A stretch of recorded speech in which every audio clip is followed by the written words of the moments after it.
ओम ओम। प्रारंभ करने से पहले आप सबको गायत्री मंत्र आता है? चलिए हम पहले वहीं से शुरू करेंगे, फिर उसके बाद मैं आगे चलूंगी। अपने फोन उस पे कर लो।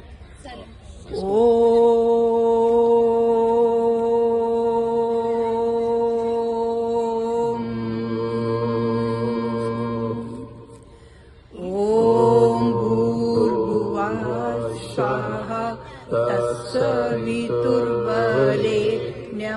भर्गो देवस्य धीमहि धियो यो नः प्रचोदयात्। भगवन् त्वदीये भक्तिं, भगवन् त्वदीये भक्तिं स्वान्ते सदा भरेयम्, स्वान्ते सदा भरेयम्। वेदोक्त धर्म कार्यम्, वेदोक्त धर्म कार्यम् नक्तं दिनं चरेयम्, नक्तं दिनं चरेयम्। भगवन् त्वदीये भक्तिम्। ओम शांति शांति शांति। सभी उपस्थित यहाँ मेरे सम्मुख श्रोतृवृंद, आ रही आवाज? श्रोतृवृंद, आप सबको, आप में बहुत सारे मुझसे छोटे हैं, भाई हैं, बहनें हैं, मैं बच्चे भी कह सकती हूँ, मेरे बच्चे हैं, और सभी उपस्थित श्रोतृवृंद, आप सबको मैं नमन करती हूँ, वंदन करती हूँ।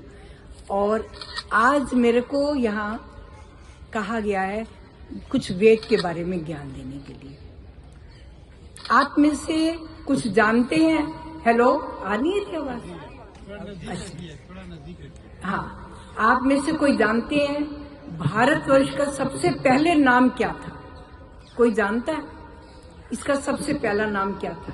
हाँ बताइए, जानते हैं आप? आर्यवर्त। आर्यवर्त, आर्यवर्त भारत का सबसे पहला नाम था, आर्यवर्त। इसका अर्थ क्या है?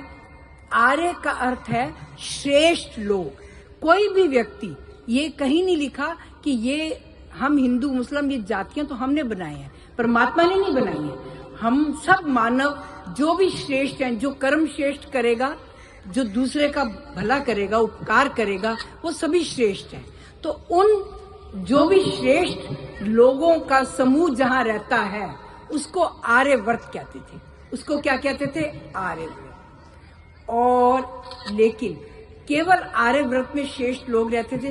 कभी आप याद करिए, थोड़ा सा पीछे ले चलिए, अपने आप को स्मरण करिए। ये हमारी जो पीढ़ी है, इससे पहले हमारे माता पिता जो थे, उनमें और हमारे में परिवर्तन कहाँ था?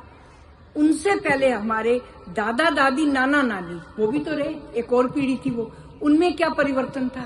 ऐसे पीढ़ी दर पीढ़ी कभी आपने अपने परिवार का वंशज, अपने वंश का कुछ पीढ़ी दर पीढ़ी का प्रोग्राम जानते हो तो परिवर्तन कहाँ है? केवल मेरा प्रश्न ये है, कोई आप में से बता सकता है? फिर नहीं तो मैं बताती हूँ। चलिए, अब मैं आपको इसलिए बता रही हूँ। देखिए, मुझे ये पता है कि जब मैं आई, मेरा जब जन्म हुआ, मैं राजेंद्र नगर, ओल्ड राजेंद्र नगर में रहने वाली थी। मेरे पिताजी आर्य समाजी तो थे, लेकिन आर्मी ऑफिसर थे। क्योंकि वो आर्मी ऑफिसर थे, उनमें डिसिप्लिन था। लेकिन जो मेन मेरे में और उनमें भिन्नता थी, वो क्या थी? सादा जीवन, उच्च विचार, ये उनमें था। उस वक्त तक आज की तरह जो विज्ञान ने इतनी उन्नति कर ली है, उतनी उन्नति उस समय तक नहीं थी। मुझे अच्छी तरह याद है, तब क्या होता था, लाइट तो थी लेकिन ऐसे नहीं थी जैसे आज है। कोई टीवी नहीं था, किसी के घरों में टीवी तब नहीं था। मैं अपने पिताजी के समय की बात बता रही हूँ, मैं अपने वक्त की बात, और टीवी हमारे भी जन्म के वक्त नहीं थे। तो उस समय की बात बता रही हूँ। वो क्या करते थे, थोड़े कपड़े रखते थे, बिल्कुल। तो कितना आसान था, घर में कम कपड़े हैं, हर चीजें कम हैं, लेकिन विचार उच्च थे। वो किससे थे विचार उच्च? क्योंकि हम आज कर क्या रहे हैं, सामान इकट्ठा करने में तो लगे हुए हैं, लेकिन उस सामान का कितने का प्रयोग करते हैं ये हम में से कोई नहीं जानता। उससे ज्यादा हमें क्या चाहिए, ये नहीं जानने की प्रयास किया कि मैं हूं कौन, मैं कौन हूं, इसको जानने का प्रयास नहीं किया। जिस दिन ये जानने का प्रयास करेंगे कि वास्तव में मैं कौन हूं, उस दिन हमारा जीवन में परिवर्तन आना प्रारंभ हो जाएगा। लेकिन वो जो मैं बता रही हूं कि उससे पहले हमारे दादा दादी थे जब, या नाना नानी, वो और भी सीधे साधे थे। जिस प्रकार आज दीपावली हम मनाते हैं, उससे पहले ये हलवाई की दुकानें नहीं थी। आप याद करो अपने पूर्वजों को, कोई हलवाई की दुकानें नहीं थी। तो जब हलवाई की दुकानें नहीं थी तो क्या होता था कि हमारे जो बुजुर्ग लोग थे वो घरों में मिठाई बनाया करते थे, और मिठाई बनाकर, क्योंकि वो स्वयं बनाते थे, उसमें उनका अपना प्यार, अपना पुरुषार्थ वो भी जुड़ जाता था। उसके जुड़ने के कारण वही अपने आस पड़ोस में जाकर देते थे, और आस पड़ोस वाले आकर देते थे। तो क्या प्यार के साथ संबंध जुड़ा हुआ था। संबंध क्या था? प्यार से। आज डब्बा लिया, दिया, आगे से आगे, आगे से आगे, यही चल रहा है। उसमें प्यार खत्म हो गया। अपनत्व, जो मेरा अपनत्व था, कि मेरा प्यार, मेरा अपनत्व, मेरा, उसमें मेरी भावनाएं, मेरा जो सहयोग था, वो सब समाप्त हो गया। लेकिन मेरा प्रश्न अब इससे आगे और है। मैंने अपना ज्ञान, मैंने अपने माता पिता से लिया कि ये मेरे माता पिता हैं, मैंने इनका आदर करना है। ये उनसे बड़े दादा दादी या नाना नानी, उनका भी हमने आदर करना है। बड़ों का सम्मान मैंने अपने माता पिता से सीखा, क्योंकि उनको करते हुए देखा। और मेरे माता पिता ने अपने माता पिता से सीखा, क्योंकि उन्होंने भी उनको करते हुए जो देखा वही किया। प्रश्न मेरा यहाँ ये है, पीढ़ी दर पीढ़ी आगे चलते जाओ। एक पीढ़ी तो अवश्य ऐसी होगी जो प्रथम पीढ़ी होगी, जो इस ब्रह्मांड की प्रथम पीढ़ी होगी, जिसके पहले कोई नहीं था। उनको किसने सिखाया होगा कि आपने इनसे भी इनको बुलाना क्या है, पहले तो आपस का संबंध क्या है, फिर हमने किसी को पुकारना क्या है।